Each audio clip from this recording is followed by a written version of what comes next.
Aye, kuwe kuamadue. Aye, kuwe kuamadue. Aye, kuwe kuamadue. Aye, kuwe kuamadue. Welcome to the Oral History Project with the Brotherhood of Elders Network. We're so excited to have you. One of the people we've been trying to get for months and months. So just having you sit down and spend some time with us today is amazing. So welcome. No, thank you. I appreciate having the opportunity to be here. Excellent, excellent. Could you introduce yourself? Yeah, so my name is Brandon Nicholson. I am a native of Oakland, California.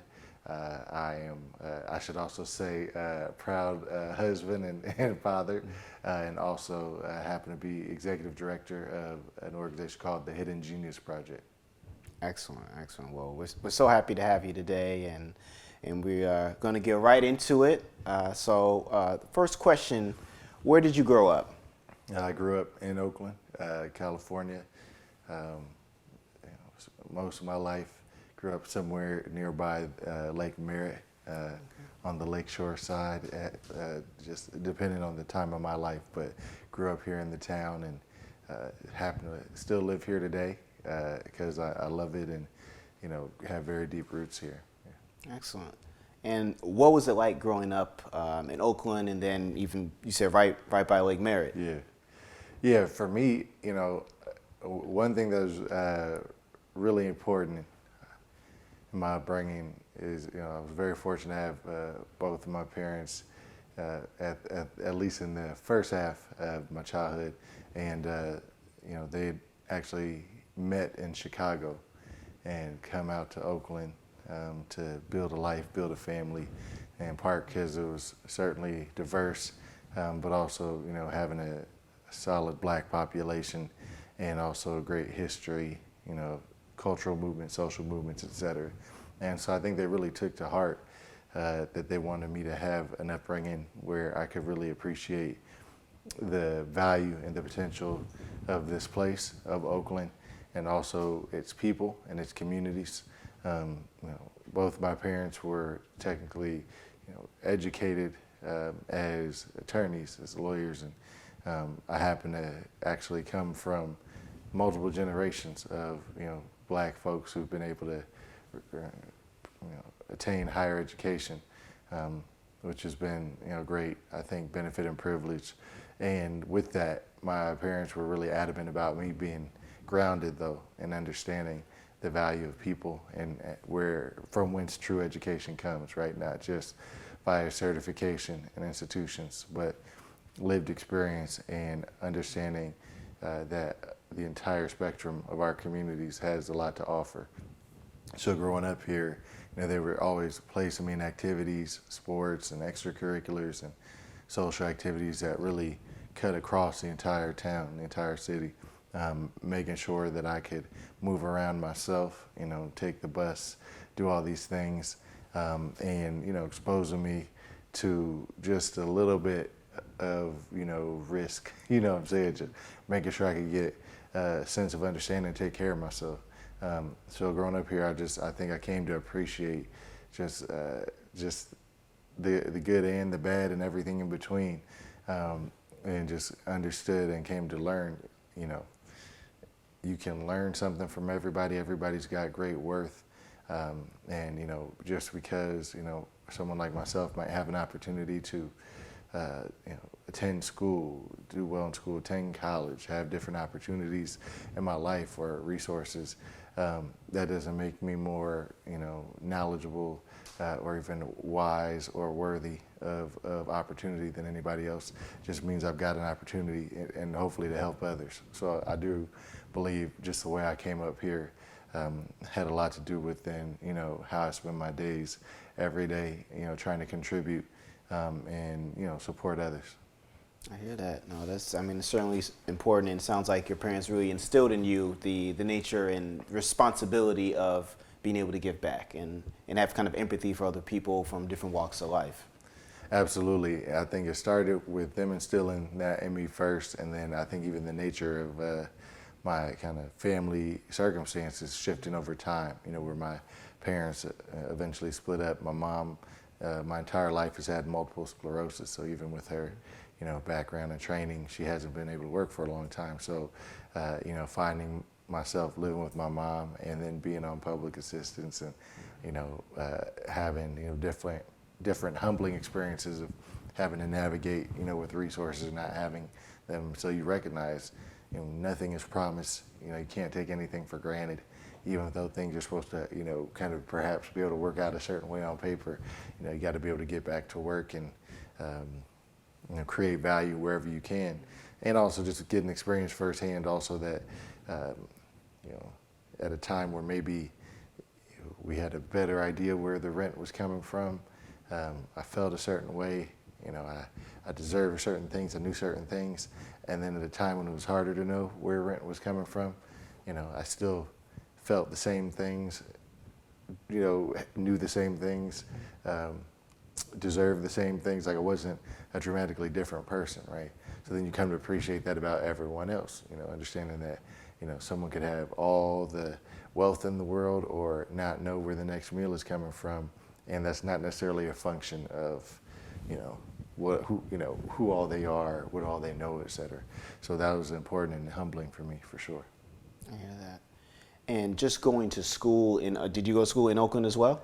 I went to kindergarten through 8th grade in Oakland Public Schools, and I ended up attending high school at a prep school in Marin County, so over in San Rafael.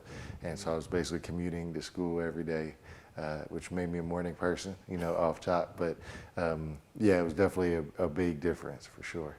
What was the biggest difference you noticed? Well, Marin County is one of the wealthiest counties per capita in the United States still. Predominantly white, wealthy, good amount of new money, but a good amount of money nonetheless. And I'd been very fortunate to go to some great Oakland public schools and learn a ton, and even being able to, enter into advanced classes once I got to this, very expensive prep school, in Marin. I was very fortunate to have full financial aid, since we couldn't pay for it. And I really learned that, within the first couple hours that, there wasn't anyone that was inherently more deserving of great education and opportunity at that school or who've been born in any of those zip codes in Marin County. No one more deserving than anyone I had just left, my schooling with in 8th grade here in Oakland. So I realized that, opportunity is not, evenly and equitably distributed, and that a lot of us are just benefiting from, wherever we happen to be born, whatever zip code, we happen to be born in. So, it made me understand that I wanted to try and contribute at least part of my life to making some of those opportunities that I was able to get, more accessible to folks who might look like me or come from some of the places, I came from. I hear that. What was your neighborhood like? Yeah, I love growing up by the lake. I think for the same reasons that so many people love being at the lake now. I think back then, it's always been a place that was, had great diversity and just so much kind of movement and activity all the time. And so I was so fortunate to, grow up in my early childhood in a house, actually sandwiched between two black neighbors and black folks across the street and down the street, just off Lakeshore growing up. And then even when we moved and we still landed, farther south down Lakeshore, still having all these folks and black people and people of color, surrounding me, and people really from all walks of life. So it was always just a blessing just to be able to be in a space that was by and large, for me, comfortable and, typically safe and offering, all sorts of experiences, but still being able to be around my community, so to speak, but so many different types of communities and families. So I loved it, and I loved being able to, hop on, whichever bus or, train and shoot to this part of town or that part of town or somewhere farther away. So I think it was very much almost like a metaphor for my own life and for my own, the way I kind of learned to move myself, a place where you could do a little bit of everything and connect with a little bit of everybody and still have a real solid vibe, Find that Liberian food truck, I dig it. I hear that. Yeah. It sounds like you got accustomed to moving in different circles and feeling comfortable. For sure. Yeah, I think that part is big. Also, I'm a lifelong practicing Buddhist.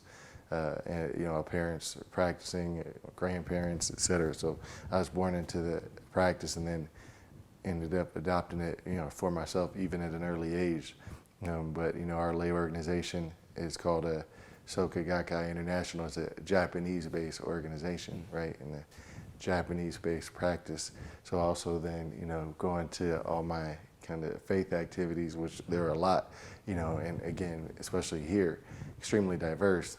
And still with Japanese anchoring, so learning some of that culture as well, right? And so yeah, all the time, every day, it's like you're moving between 3 different, 4 different, 7 different worlds and communities.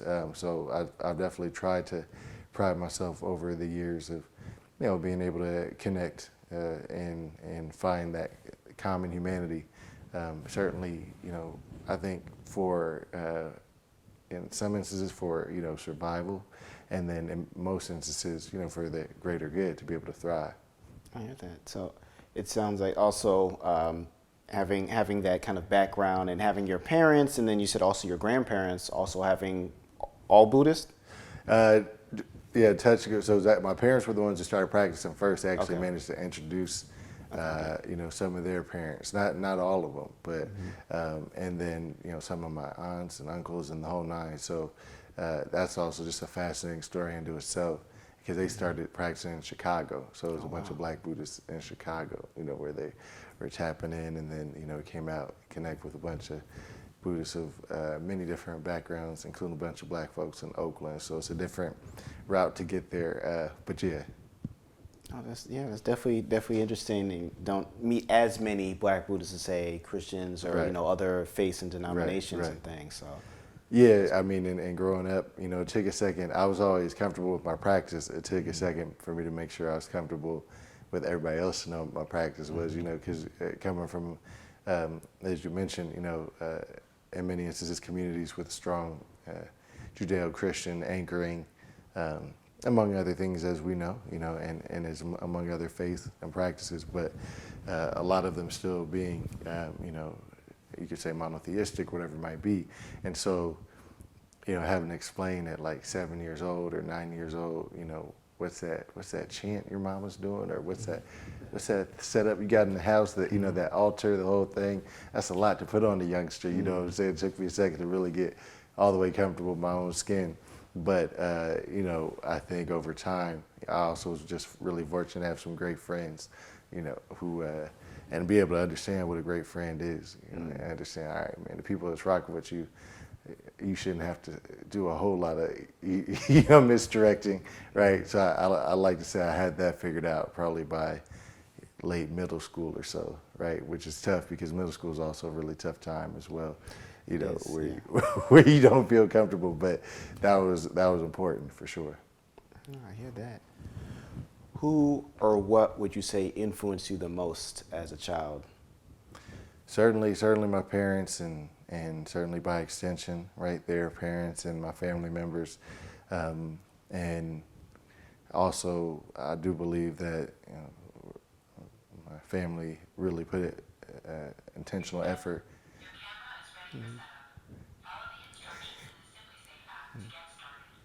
All good with.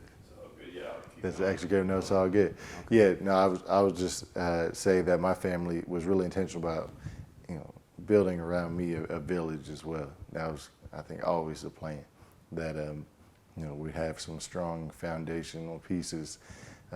Understand, hey, we live in a world based on cause and effect. Whatever you want to see out of life, you got to make that cause to put in, if you don't like what you're seeing, you got to figure out what causes to make or shift to get something to change up, and that ties very closely with our Buddhist practice as well. And then from there, you're gonna have to learn a lot of things, as I mentioned, from a lot of different people. So, you're gonna have to have some influence from, members of our Buddhist community, or your aunties, or your, fictive uncles and your coaches and the whole nine. So it's really a collective. I've learned so many lessons. I've been so fortunate to really have such a strong, just support network. I know my mom and dad in particular also wanted me to always have, strong Black, imagery, role models, and supporters as well. And so I think my support system is looked like the entire spectrum of color and socioeconomic, background and gender and the whole nine. And yet, definitely, again, part of that foundation was, hey, we're Black. That's a great thing, and we've got a strong legacy of doing a lot of things, and that's something to be proud of, and know that you can find a Black anything and be proud of it. And then you start there, and then you then tap in with whomever you need to, right? Everybody can put you on, you know what I'm saying? And I think I've carried that with me all my life. That's excellent. And I mean, certainly growing up in Oakland, you have plenty of examples. I mean, just having, birthplace of Black Panthers and just so much history around, especially Black history. Like that's, definitely has, I'm sure, a big impact when you're within, the very close proximity to people who are doing a lot of the moving and shaking throughout Oakland and having Absolutely. that ripple effect throughout the country and further. So Absolutely. And growing up, right, the first mayor I'm aware of is a Black man, and then the next mayor after that's a Black man, and eventually come to learn that that first Black man was partially there because of the work of the Panthers, over time, and my pediatrician is Black, and the surgeon, because I had all sorts of health issues, he's Black, white woman neurologist, so I did have some neurological deals. Then everybody else is just, brothers and sisters, like the whole thing, and my karate teacher, gymnastics teacher, what I'm saying, my t-ball coaches, my baseball coaches, my basketball coaches, you just keep kind of running down the line, right? And I know my mom and dad, and especially my mom, just wanted so badly to make sure at every step, just get that exposure. That's what we do. And they tell me, old, I don't want to call them fairy tales, legends about Chicago, right? Because, and even then, right, Oakland, especially then, it was definitely a fairly Black city. We talk about Chicago having entire spectrum, of Black folks economically. But they said the reason they moved was because, in Chicago, they moved because in Chicago you stay there. Wherever you are, you got to stay on your side, at the time, right? They're saying you got to stay on your side. You work in these circles. You can go all week and only see the entire spectrum of professionals and people, but have them be Black, and that's a beautiful thing. And yet, the world is greater than that. So it's like, well, let's do Oakland, be Black, but Black with, then some seasonings. You know what I'm saying? Yeah. So, but that was really important because I think I was always confident and comfortable just with that aspect of my identity, right? And just, they're just constantly just any number of decisions and things I can point to where they did it just so I could have no doubt, about what this is about, what this legacy and heritage is about. People might say things, or I might have experiences that, present adversity or challenges, but my understanding was going to be that, Black is beautiful, right? Say it loud, I'm Black and I'm proud of the whole thing, and then you go from there, yeah. Excellent. And it, it sounds like your family poured a lot into you in terms of Absolutely. wanting to foster these things too. Absolutely. Are you an only child? I am. I would say I grew up one, and then about 7.5 years ago, my dad, since remarried, he had a son. So, so I do have a little brother now. I grew up basically the first 30 some odd years, only child, and came up, and then had a lot of fictive, brothers and sisters, and then my cousins, of course. Yeah. Gotcha. Okay, excellent. So just moving through this, we spoke about high school, kind of what that experience was like, and the transition from spending, your formative years all the way up to 8th grade in Oakland schools, and then going to a private school and having that experience as well. So getting to kind of see both sides, if you will, of just the kind of full spectrum of, class, race, and all these things.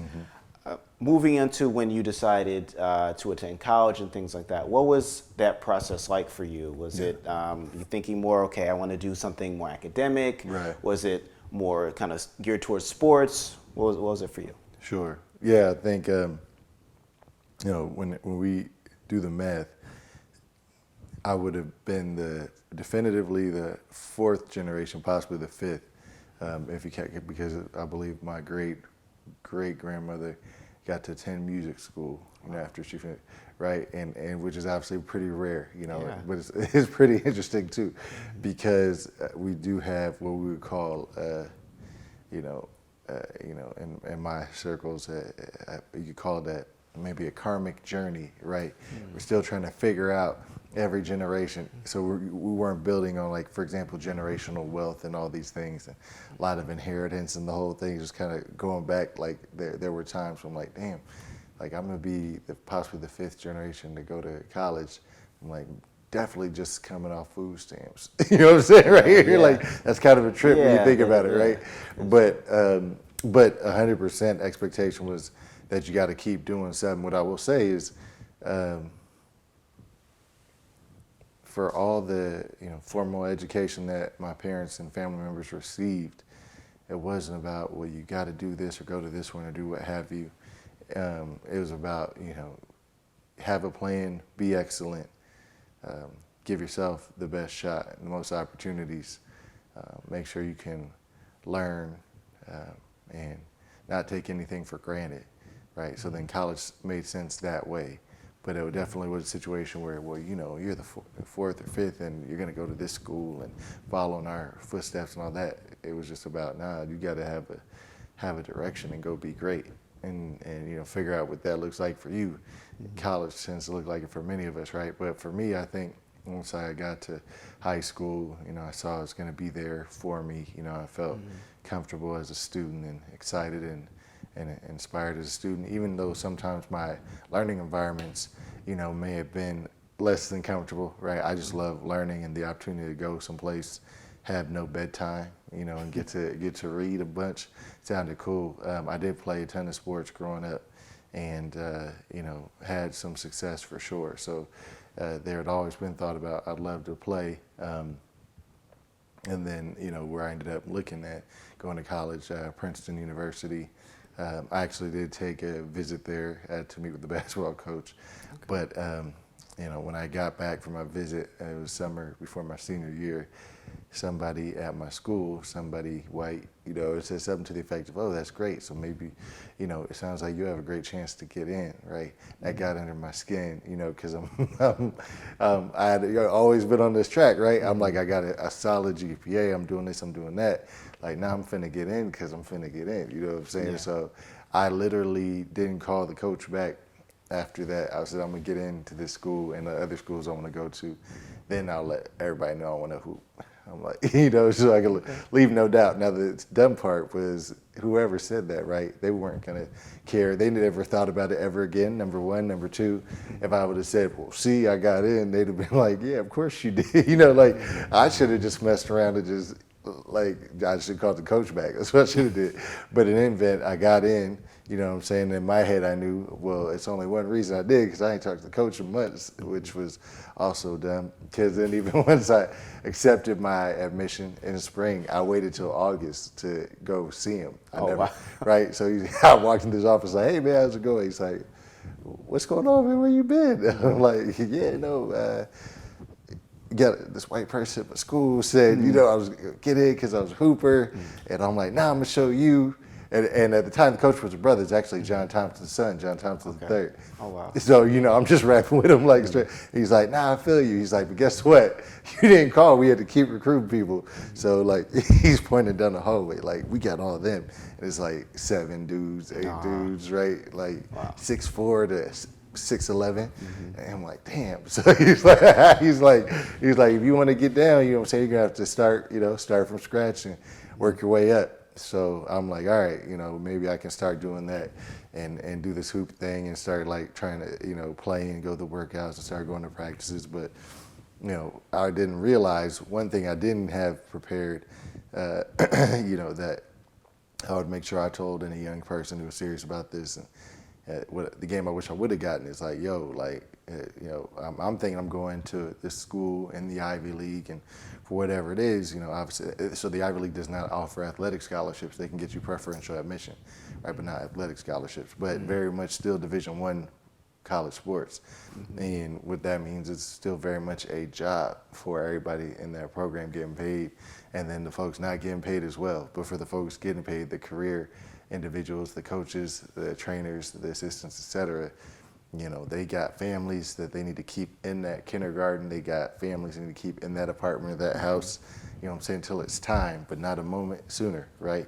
On their own accord and volition. And what that means is their greatest variable in this whole equation is the athlete, the student athlete. Right. It doesn't matter if you're playing field hockey, crew, hooping, which gender of the sport, what have you. It's the same math.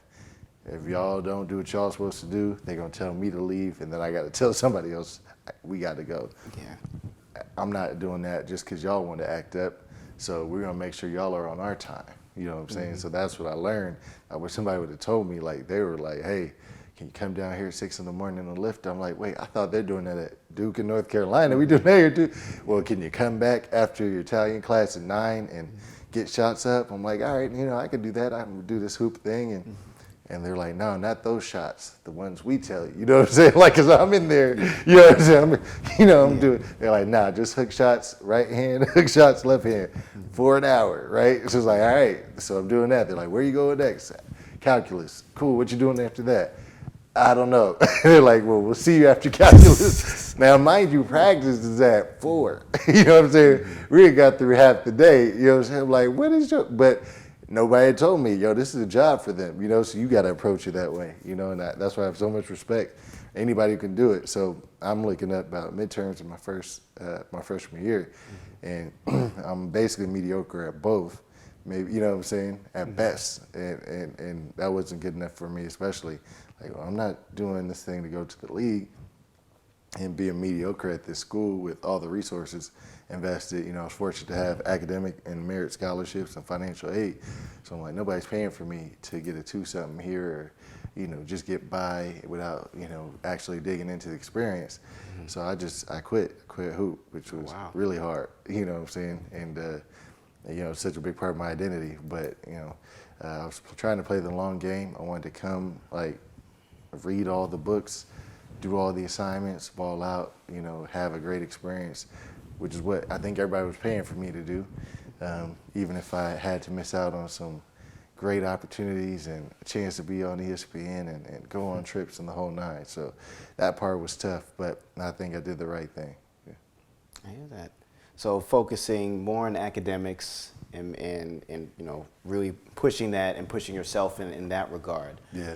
What did you end up gravitating towards once you made that decision to stop basketball and go forward? That's a great question. At first, nothing. So it was, I was probably experiencing a light bit of certainly disorientation, if not depression, right?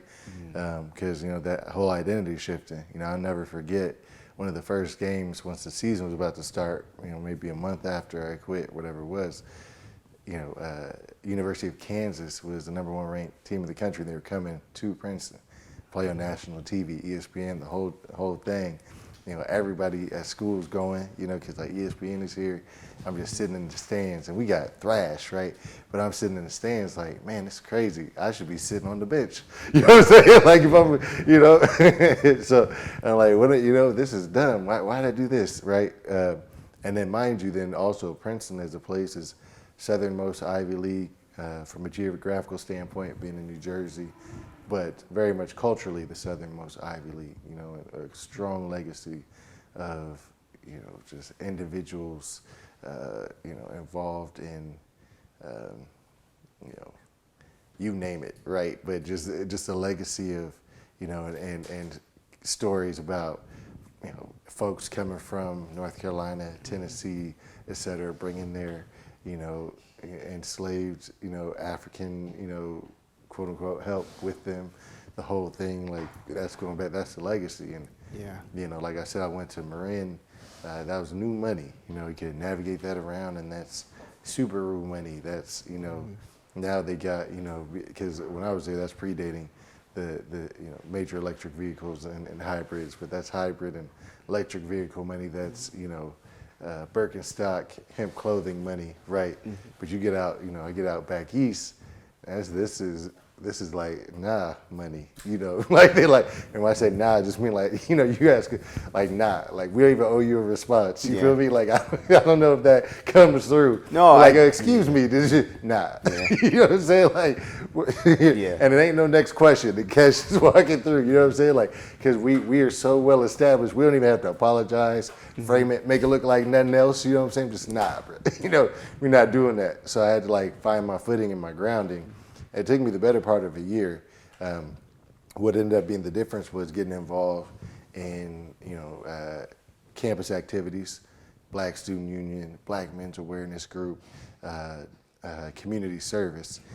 There was a student-led community service entity that worked pretty intensively with communities in Princeton Township, because as many people come to understand, in many of these university towns, right, they got to operate. They're not being staffed and operated by alumni of the school. No, when I say staffed and operated, I mean the plant operations of the university, right? They're being operated by people in that town, and typically because of the way they've been built, people in that town don't look like the people that, you know, been going to the school. So Princeton Township actually had a significant Black population and working class Black population, et cetera. So doing community service with, you know, Princeton Township, Trenton, up the road in New Jersey, and I had a sense of purpose again, sense of leadership, you know, a way to apply, you know, a different set of skills and feel like I was doing something, and to not be tripping off, you know, not always feeling seen, you know. But it's like, oh, that's what that book my dad gave me was about, you know, Ralph Ellison's Invisible Man. You know what I'm saying? Like, oh, I get it.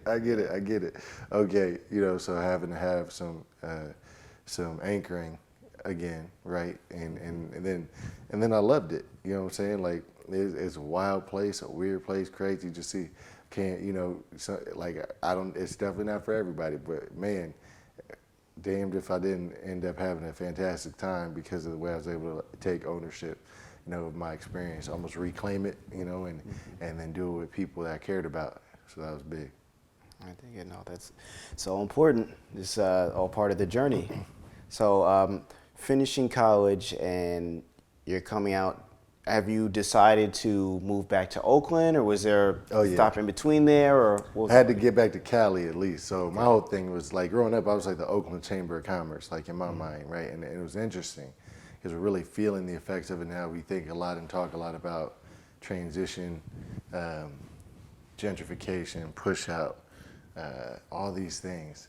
And it's interesting, you know, when we have to like really sit with it, it's very complex, multi-layered, and it's not all, you know, the white man's fault, so to speak, right?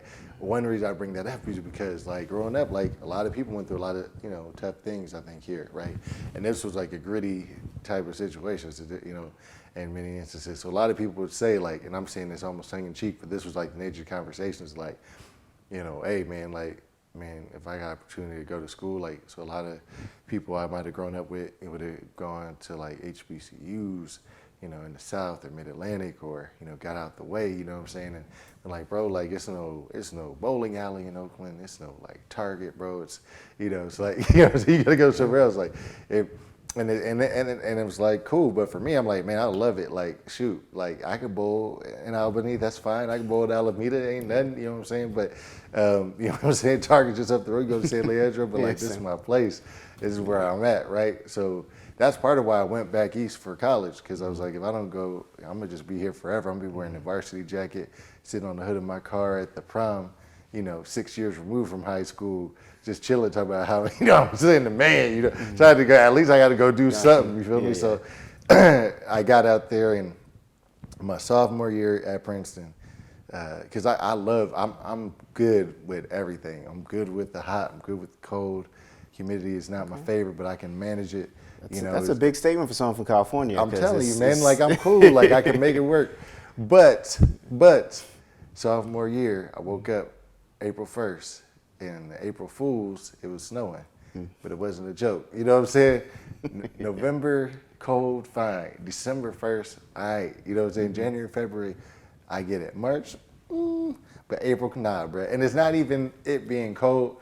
It's the fact that when it's, snow means you gotta de-ice, right? So you de-ice with crystal, salt crystals and sand, right? Yeah. And then you gotta create snow drift to push everything out the way because you can't slip. So that means, bro, like it's April 1st, it's time to bust out the J's and the ones the whole night, but you can't do that on no sand and salt. No. So you still in Tim's and beat up whatever and you know what I'm saying? You're not doing, we're not doing polos and that, boy. So you still in a pullover. I'm like, I can't keep doing this forever. So I was like, I give you 4 good years. I'm going back to Cali. It could be Southern Cali, it could be Northern Cali. We're going back to Cali. And I ended up landing at grad school in the School of Education at UC Berkeley. But it had came down to UC Berkeley and UCLA. So I was like, all right, I'll find my way back to Oakland. I don't have to go back right away, but I am going back to Cal. I love to visit. I'll come out here to visit. I'll stay weeks in the snow, but y'all not finna have me out here on purpose on April Fools. No more in the snow. You know what I'm saying? Yeah, the joke was on you when you get out there. Exactly. Yeah. I heard that. What did you study in grad school? So I was in the School of Education focused on policy. So my undergraduate major had been policy focused on education. And so for me, like going back to my high school experience, I was like, all right, if it's not gonna be something like business and economics, it's gonna be equity and policy. We're gonna make this stuff right. So like from like 16 on, I'm like, oh, I'm going to Princeton. They've got the Woodrow Wilson School of Public and International Affairs, public policy school. It's an impacted major. You got to apply. I wrote my application on the plane home from school summer my freshman year, after my freshman year, and you didn't have to turn it in until spring and sophomore year. But wow. I'm locked in, right? And then I get back to the crib freshman year, after freshman year, and I'm like, man, what do I want to do though? I'm like, all right, policy, think tanks, all this. So I'm looking up all these places, Policy Link, the whole nine, seeing who runs these places, and I'm like, oh shoot, to run these places, you got a lot of these people got doctorates. I'm like, I'm apply to get a doctorate, right? So I start talking to people like, yo, how do I do this? You know what I'm saying? And it was, generally in this field in education, like you'd go get some experience or teach or whatever and apply. I'm like, nah, I already know what I'm trying to do. I'm locked in, can't tell me nothing. So I had to go through the whole process. And then it's like, so I'm getting at Berkeley. I'm like, I want to study policy, look at equity, look at school finance, the whole thing.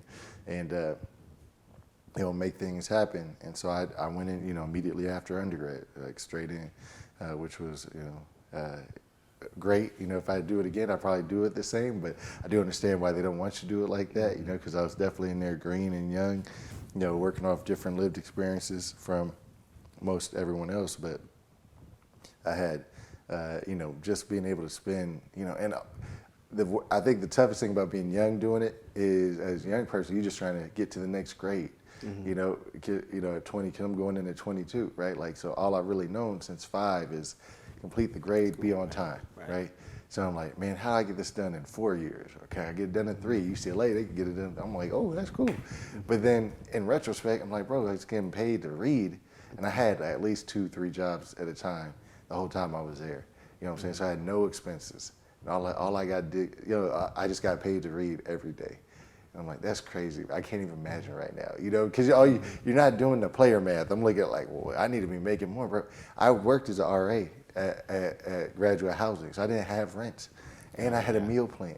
You know what I'm saying? I had like my disposal. You know what I'm saying? Yeah. Like you look at it on paper, like, oh, what you make? And somebody would have laughed, but like, bro, what's my net? My net was killer. I was just in there reading books, and you know what I'm saying. So literally, my wife I met my wife when I was in grad school, but I met her at the club. I didn't meet her at grad school. But she'd come to the spot, and you open my fridge, and it's just Wallace. You open the freezers, it's just Haagen-Dazs, right? Because I had with the meal points, you could go to like the campus store Get what you and just want. ball out, Yeah, right? get what you And want. like that was the status symbol. Like you got money, you got a wallet, and they're like, girl, what you need? I got all the colors of the rainbow in here. So you know what I'm saying? Like that was the sweetest deal.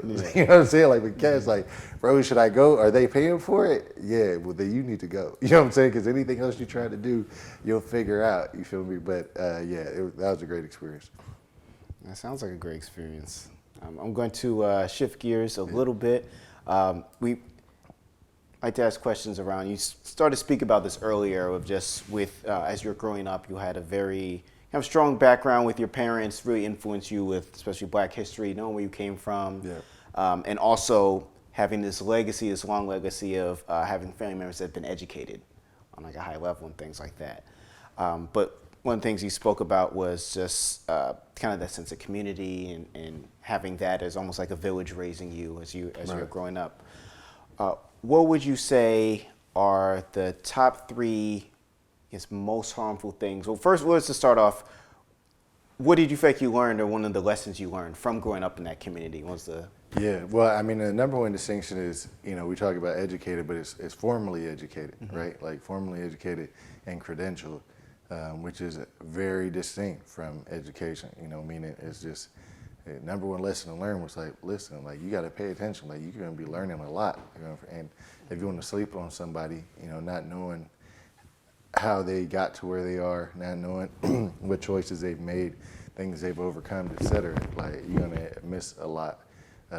And it could be from like a warm and fuzzy, touchy-feely perspective, or it could be from a, kind of, libertarian, build up your own, knowledge base and your own opportunity perspective, or just how you want to be in this community. But if you're just like, oh, well, I'm only going to listen to people who went to this school or did that thing, you're going to miss a whole lot. You know what I'm saying? And that's why they had me on that bus. You know what I'm saying? Like, and go, I played, baseball in the West and hoop in the East, and, had to go to my games, across from the 6-9 Ville, not even understanding what a project was at first. You know what I'm saying? Like, when I'm little, like, what's going on? Why are those people standing on the roof? You know what I'm saying? Like, try to, like, that was it though. That's it. And you learn, like, people, what you need in life, you get from everybody.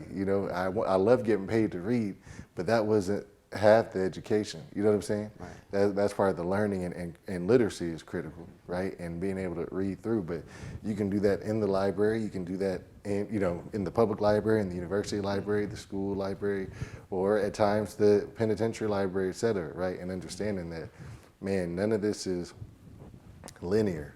That was the most important lesson. And I think even understanding like what in our community our virtues are, challenges are, just recognizing that we're not a monolith, of course.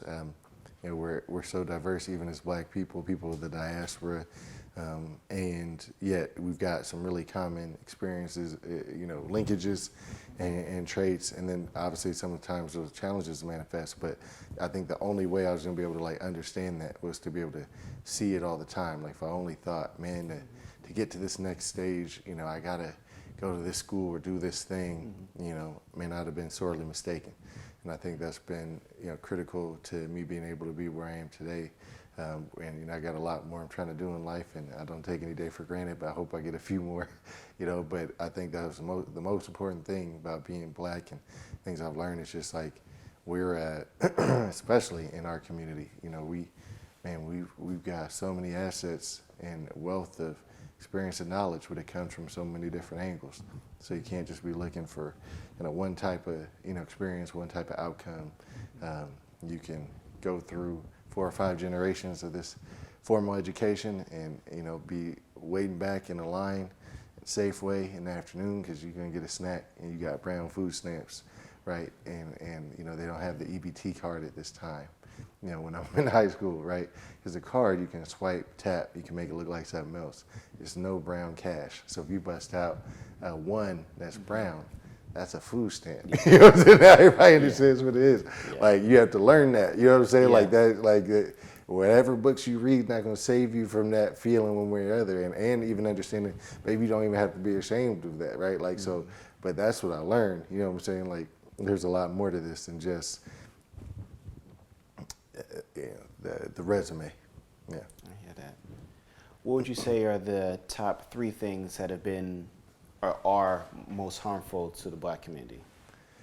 I think the number one for sure is, just whatever might divide us, right? So sometimes that can be people and systems and just material realities.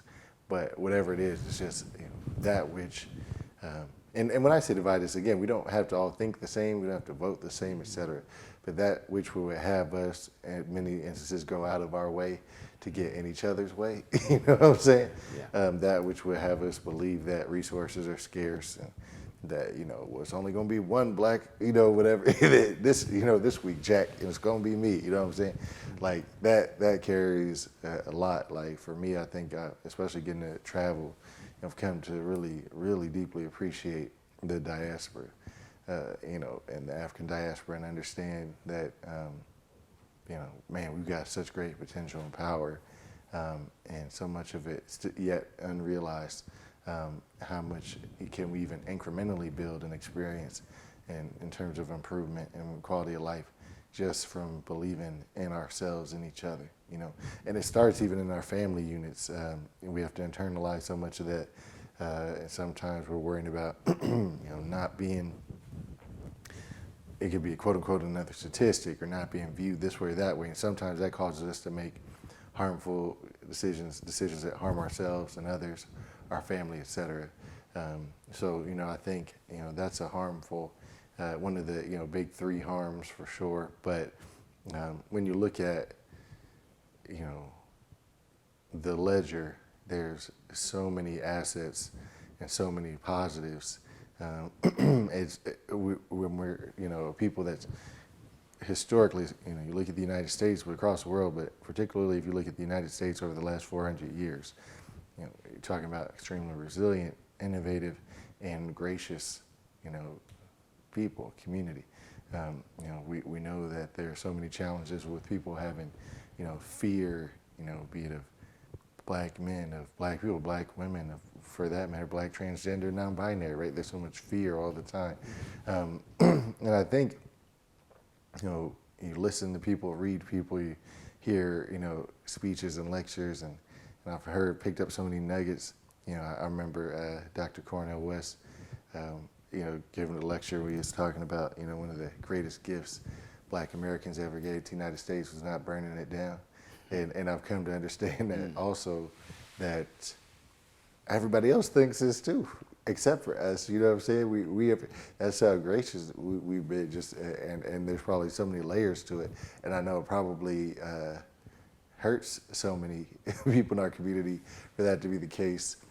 I think we can leverage that energy to something great, but people are waiting on the other shoe to drop. I think when people look at it on paper, damn, I think that's why I'm so afraid of you, bro, because you've been through it. It's got to be time for the get back, because when we look at history, Right. Yeah. we look at everything, everybody else just gets back. You know what I'm saying? And if we'll just get back for centuries if we got to. You know what I'm saying? You look at conflicts, in certain regions that just keep going. Yeah. You know what I'm saying? Nah, we have been wronged and we're getting back if it costs us everything. You know what I'm saying?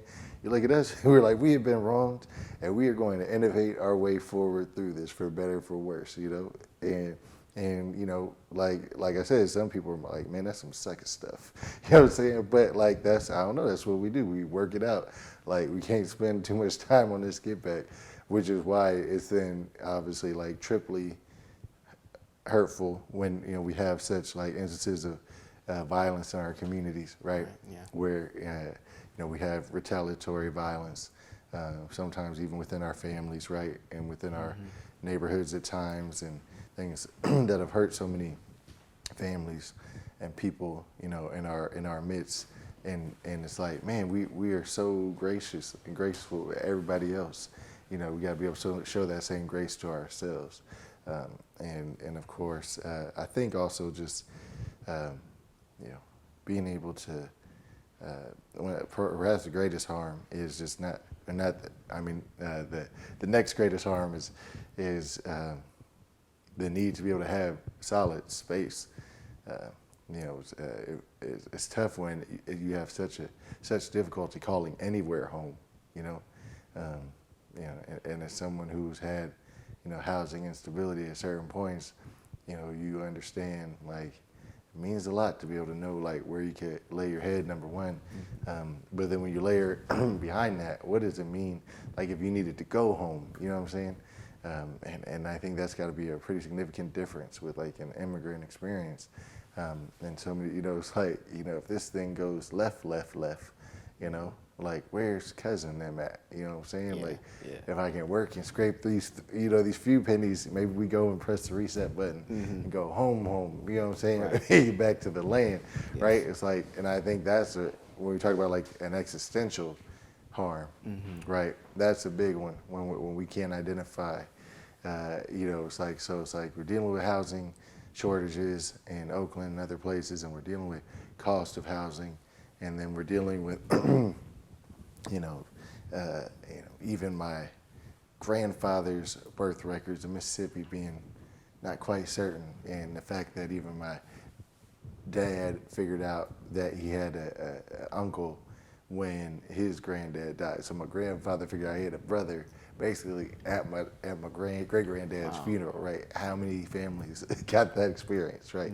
Like, you know, memorials, the Black Memorial in the United States is something bananas, because generationally, right, that's what's drawing in your history in many instances, right? Not for everybody, right? But we know, like, in many instances, that's what's, like, drawing in these stories and these people who you otherwise wouldn't have seen.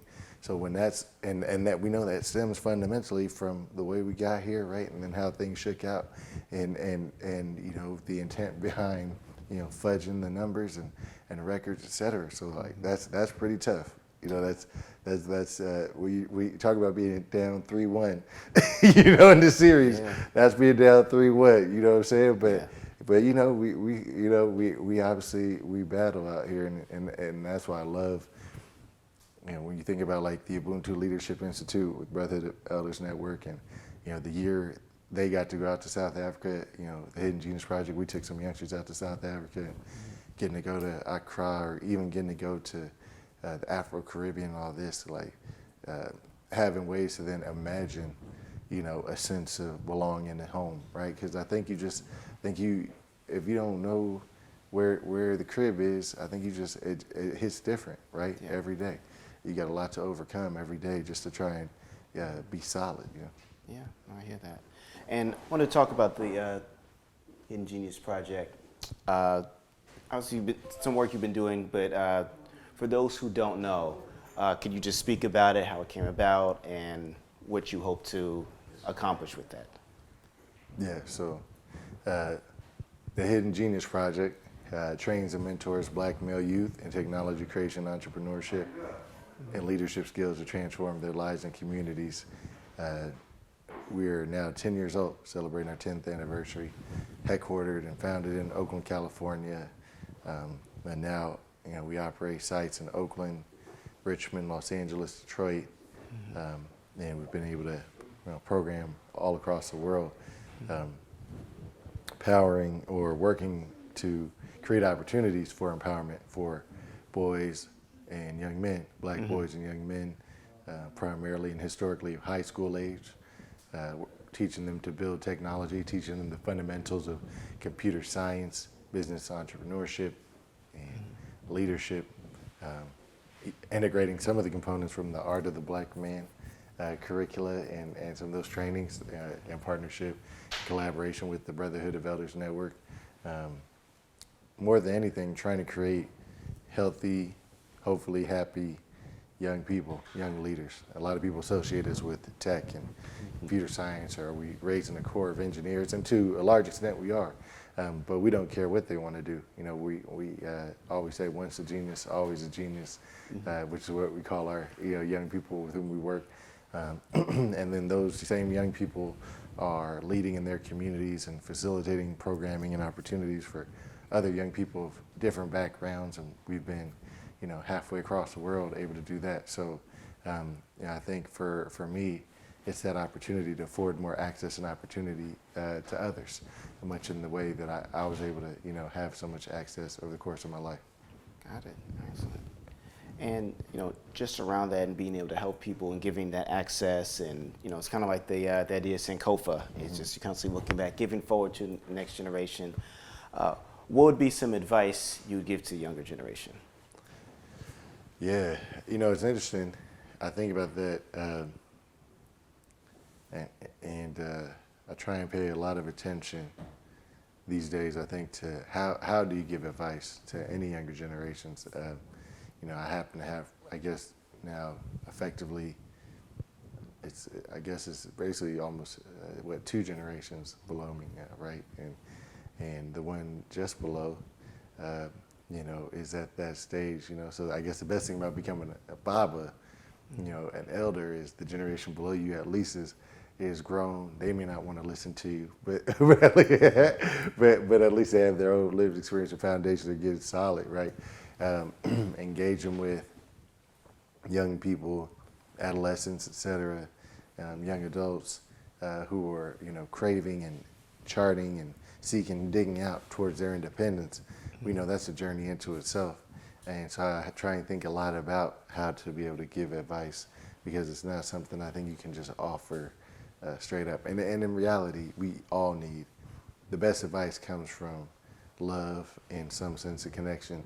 Sometimes that love takes a form of sternness or even anger in the moment, but still necessity, right? Yeah. And as we do this work and in this moment in time, which we are, like, it's hard to just run up on somebody and give them some advice. Like, even the guys we work with, and now when they're seeking it, right, that's different. Now we can rap all day. I can tell you all my stories, right? But one of the ones that I would like that I don't even hold back on is like travel. Like, if we have an opportunity, if you see an opening, even a sliver, for you to get somewhere else, for a moment of time, out, is going to be a different part of the state. And if you can do that, then it's in a different state. And if you can do that, then it's the opposite region of the country. If you do that, it's a different country. And if you do that, it's a different continent, et cetera. Because that's one of the greatest forms of education. We talk about like educational privilege, getting to be around people in different circumstances. You start to understand so much about, I understand so much about who I am as a person, the world in which I live. And it's not just like, oh man, getting to go to Accra or South Africa, went to the motherland. Like, man, one of the dopest trips I ever took was to West Virginia. Seeing a white family with a corrugated tin roof in 2013. You know what I'm saying? That's different, bro. Yeah. You know what I'm saying? Yeah. Next to a super fun site, river in the Appalachians, right? You know what I'm saying? Like, okay. Yeah, like, I get it. You know what I'm saying? Like, because obviously we talk, especially right now, and we know like the legacy of white supremacy, and we talk about violence and anger and all this, right? And we're trying to like get our grips on it, man. And like, I'm like, yo, like, if you told me I'm supposed to be it, you know what I'm saying? And I've got the, like I'm staying right here, where that's the kitchen and that's the bedroom. You know what I'm saying? Like, I'm in there, bro. Like, I'm saying like, oh, okay. Yeah, you know what I'm saying? Like, somebody sent you a bad check as well, right? You like, somebody finna run me my cash, especially in a system which some say like, we not supposed to be the same. You know what I'm saying? Like, Right. Yeah. So I'm like, oh, like I need my child to come here. You know what I'm saying? To this spot in West Virginia and see what's going down. Like you know what I'm saying? Like, it's just, like, you are disproportionately exposed right now to, water toxins, air toxins, right? Like, you already like where you like the number of cats, locked up for meth, like. Yeah. Meeting 2 formerly incarcerated individuals, black and white, just kicking it, right? Because they're both dirt poor. You feel me? Like, I'm like, oh, and that's why, this white identity piece becomes so important. Yeah. Because like y'all kick it right now. So I can only imagine, like, we're talking about John Brown. You know what I'm saying? Yeah, like, it's like, okay, I can only imagine if you didn't have another way. It's like, no, these material realities, right, are not different. We got squad right now. You know, so we play for the black team, the white team, we just whole squad. So unless you can find ways to really create some significant divisions and, you know, rework that math in terms of like, where is the power balance or not, right? I'm like, oh, okay, I get it. You know, I've been reading about it a bunch of times. I'm like sitting on that riverbank. I'm like, oh, okay, right? Because it's like all these cats. It's like I got to squat because, you know, wherever Randy Moss and them are from, I know they're more than happy to squat up. You know what I'm saying? That sounds like bad math for anybody like with you know, investments. Whoever owns that coal mine up the road and you know, and the steel mine, whatever. Like, oh, that math don't work unless we create some divisions in here and talk about this reproductive rights and, you know what I'm saying, and all these red herring, some of this critical race theory. Because if we out here talking about, you know, getting this money, none of y'all getting this money. You know what I'm saying? And that's not going to work for what I got to do. You know, I'm going to need these votes. I'm going to need this tax, you know, this tax scenario to work with. So I'm like traveling, going to Portugal, basically damn near by accident, going to Lisbon and seeing black folks, you know, who look just like the black folks I know, with the same mannerisms, speaking entirely different languages.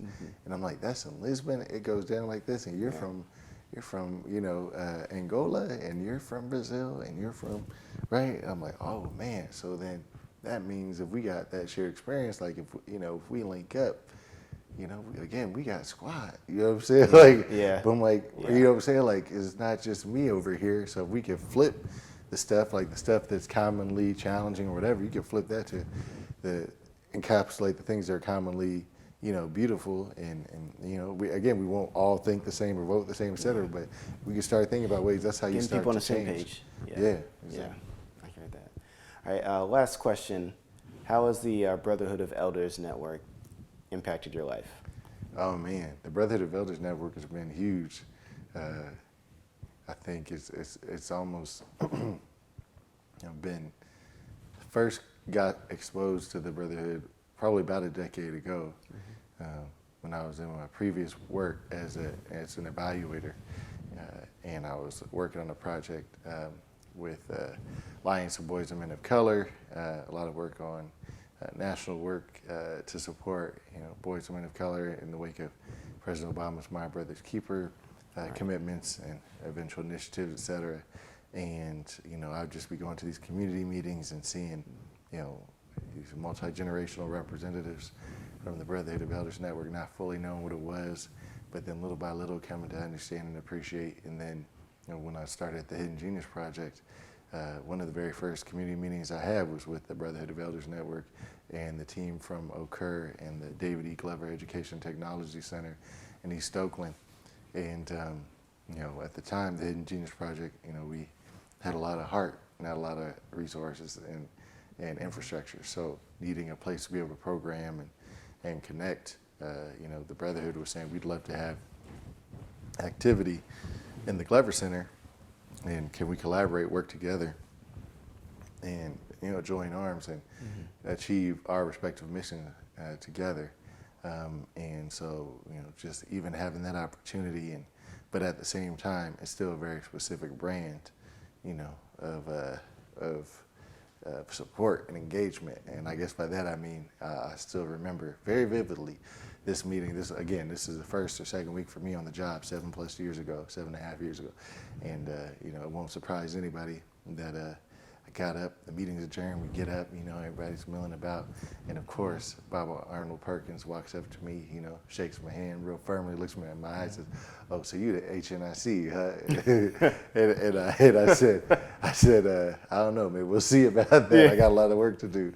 And he's like, all right, that's the right answer. That's funny. Right? And of course, you know, anybody who knows Bob Arnold understand that. And then that second such moment along the line was, I would say, less than a year later. We were really fortunate over the course of that year to pick up some momentum. We ended up landing a significant grant with Google through this Google Impact Challenge competition they had. So we landed this $500,000 grant, you know.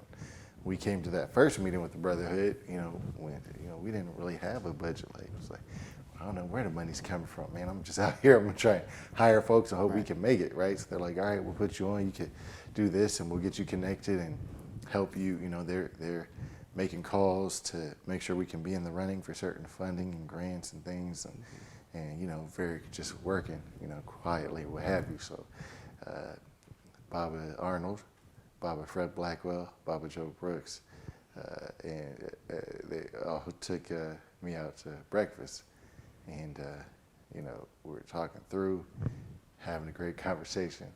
It got real quiet, real serious. This was after we got the Google grant, so they kind of went through talking, and kind of each shared, kind of some fundamental principles about what it means to kind of be in community, support our black men, black boys, et cetera, work collaboratively, et cetera.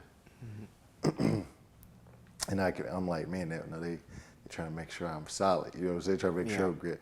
And I'll never forget again, Bob Arnold turns and looks at me, we've been eating pancakes and the whole thing. But he looks at me, so basically, we're trying to tell you, do not forget from whence you came, right? Yeah. I'm like, all right, understood. You know what I'm saying? Asked and answered, done deal. But that's it.